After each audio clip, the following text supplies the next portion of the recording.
And we are live. You already know who it is. My name is Mike Kyle, aka the Fantasy Vulture. I have over a decade worth of fantasy football experience and have continuously competed for fantasy championships over the course of the past 6 seasons. Let's make it 7 in 2020. But enough of me.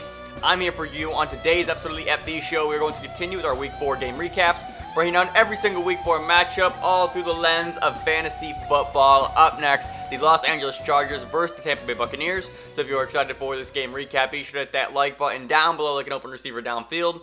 Also, smash that subscribe button like a power running back up the middle so you never miss a video from me. And last but not least, you can follow me on all social media platforms at FFVulture, specifically Twitter, where I love to answer your weekly start-sit questions, trade offer, wire pickups, and anything else fantasy football related over there.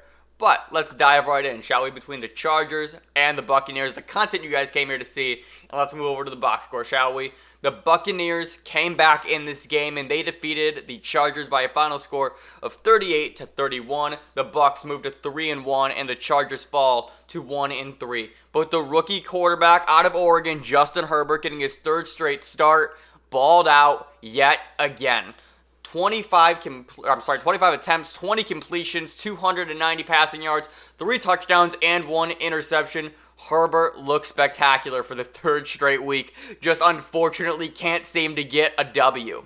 Josh Kelley, 9 carries, 3 targets, 3 receptions for 33 total yards, and a fumble. The reason why we have Kelley there and not Austin Ekeler is because Ekeler left the game in the second quarter with a hamstring injury. It's actually the first quarter. That's a typo. He left the game in the first quarter with a hamstring injury. He was then seen later on crutches, and it looks like it's a combination of a hyperextended knee and a hamstring injury. We're going to talk about that in just a little bit as well. Keenan Allen here, another big story, as I've talked about before. Keenan Allen is Justin Herbert's #1 target, and that makes us so happy as Keenan Allen owners. 12 targets, 8 receptions for 62 yards, and then moving over to the Buccaneers, Tom Brady put on a fucking show in the second half. Brady, 30 of 46 for 369 passing yards and 5 touchdowns. Ronald Jones with no Leonard Fournette, 12 carries, 6 receptions, 9 targets for 128 total yards. Mike Evans balled out yet again without Chris Godwin.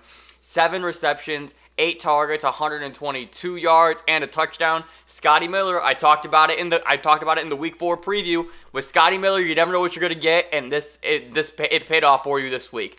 5 receptions, 7 targets for 83 yards, and a touchdown. But it's also important to note, Keshawn Vaughn got his first taste of action in the NFL late in the game, and he scored his first touchdown, racking up 26 total yards as well. Shout out to Keshawn Vaughn, especially if you have him in Dynasty. It's been a rough journey so far throughout the early portion of the season, and maybe because of the fact that Leonard Fournette is battling an ankle injury, LeSean McCoy is now battling an ankle injury, and Kenyon Barner is now, I believe, in the concussion protocol. There's a chance that Keshawn Vaughn can finally step up this year and make an impact for your Dynasty team this season.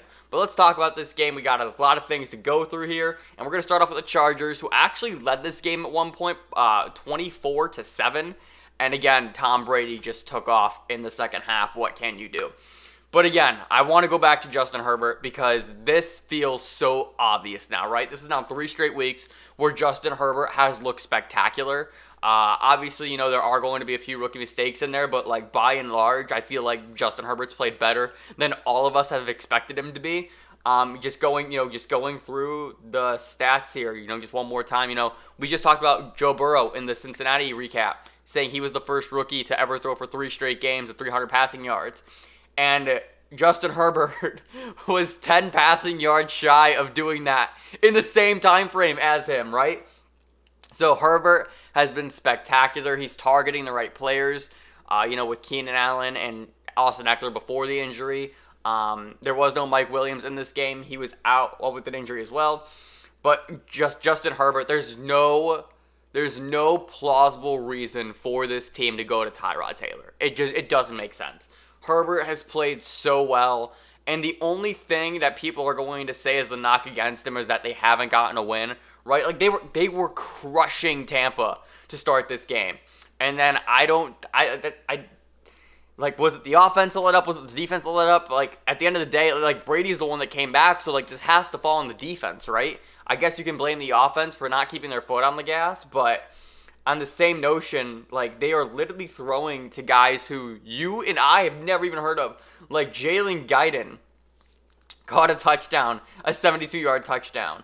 Tyron Johnson, off the practice squad, caught a 53-yard touchdown. Like, these are guys who we are not playing. These are guys who we do not know who Herbert is throwing to and is throwing for nearly 300 yards.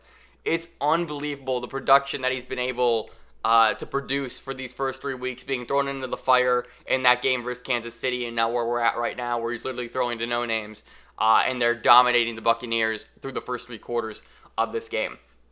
But the big story for the Chargers, unfortunately, is Austin Ekeler.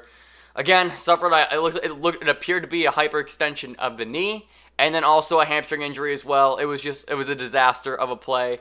Tried to break to the outside, kind of got that leg caught up a little bit. You definitely saw the leg bend and tweak, and then when he fell to the ground, he started grabbing the back of his hamstring. It was not pretty at all. So Ekeler, it looks like he is going to miss a few weeks, and so hopefully if you are the Ekeler owner, you also own Josh Kelley like I do. But even still, just trying to look at this now, it's now between Justin Jackson, who's back from that quad injury. He saw 6 carries, only had 9 yards, and Josh Kelley, who saw 9 carries for 7 yards. What do we do now, right? I think Kelley's going to be the guy moving forward. They've already shown a lot of confidence in him. Unfortunately, now he has fumbled in back-to-back games, though, so I'm sure that's going to limit the amount of work that the Chargers are willing to give him. But this is a really unfortunate situation, especially for Austin Ekeler, because he was a guy who finally got things back on track once Herbert took over. And even just last week, I was singing the praises of Herbert and Ekeler and Keenan Allen because all their games just gelled and meshed so well together. This really is a big blow, unfortunately. So just roll with Kelley. If Justin Jackson's under waiver wire, he's worth looking at if you're needy for running backs, because he'll probably be involved as well. But I do think Kelley is the back that you're probably going to want to own, but this could easily turn into a 50-50 timeshare, all things considered. Keenan Allen's back. Keenan Allen is officially back. Keenan Allen is here with Justin Herbert. He actually had a touchdown called back this game. 12 targets, like I said, 8 receptions for 62 yards. I thought he looked really well. He even made a few really impressive grabs there during this game too. And then Hunter Henry, a bit of a letdown, only saw 3 targets, 2 receptions for 39 yards. So he did bust for you, all things considered, in this game. I think that's the really interesting thing, right?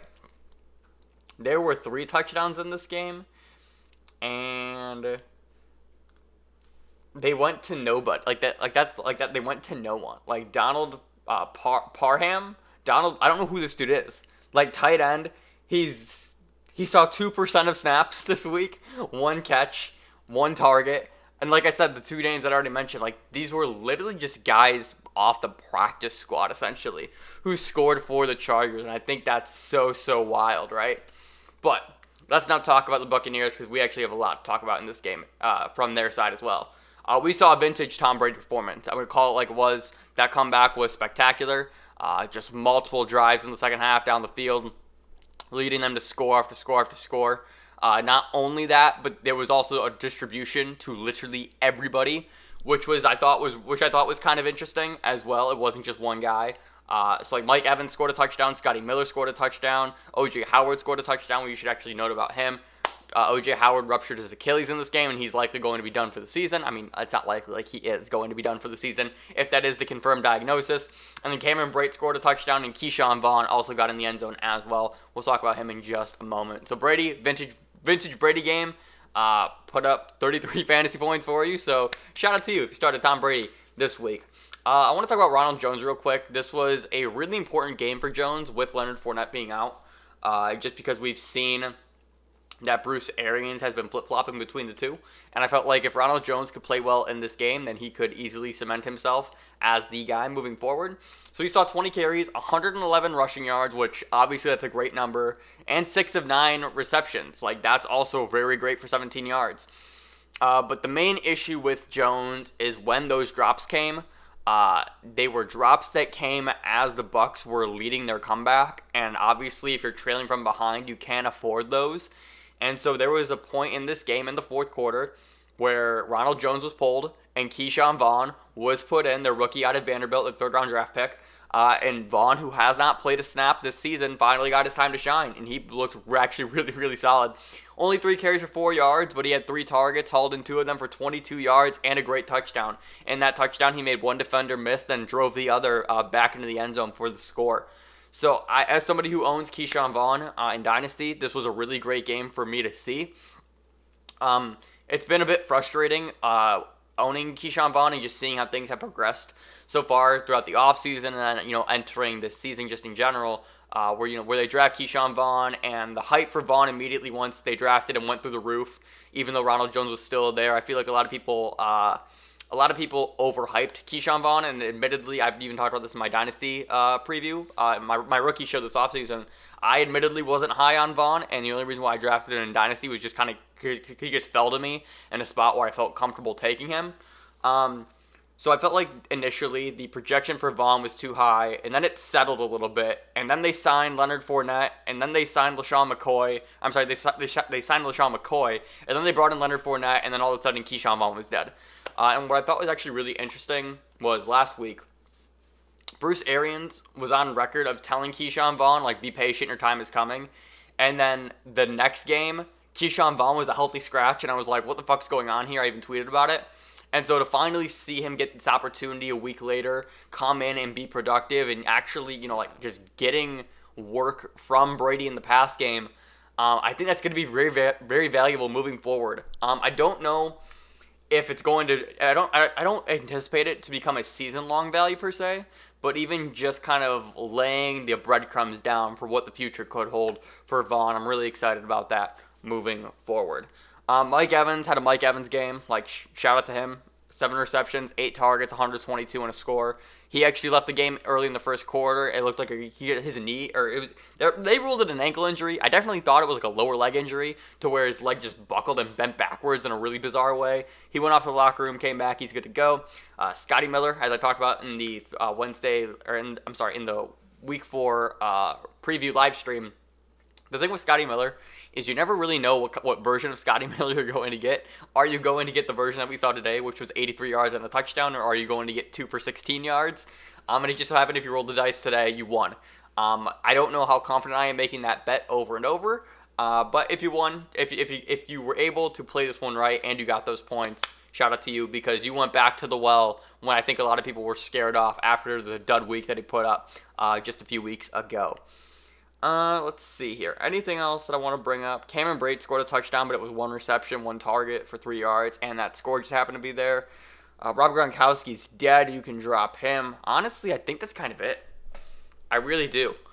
This game was really interesting, but it was interesting in a way where obviously the injuries that took place on the Chargers side, the emergence of Justin Herbert, the consistent emergence of Justin Herbert, and then with the Buccaneers, just really seeing how that backfield was going to shake out with no Leonard Fournette. Obviously, Ronald Jones getting the majority of the work until they felt like he couldn't be valuable enough later on in the game.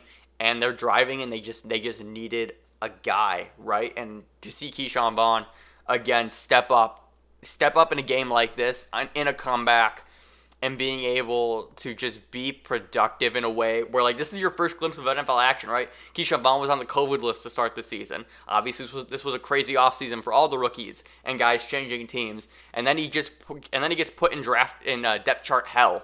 Essentially, he's now the 4th option, even the 5th option at times, because they promoted Kenyon Barner last week over him instead. So just to see him come through in this way was really, really encouraging for me, right? Admittedly, I'm an impatient person, and so you're telling me I have to hold Vaughn on my Dynasty roster, and even though I'm not getting anything out of him, and I want to see something, so to see something like this, and where there was a vote of confidence for him, again, was just a really, really good sign for things going forward. But that's going to do it for my Chargers and Buccaneers Week 4 game recap. If you enjoyed, be sure to leave a like and subscribe down below. Try to do this for every single Week 4 matchup. You can also follow me on all social media platforms at FFVulture. Again, thank you so much for watching. And remember, people come and go, but fantasy championships are forever, and I will see you in the next video.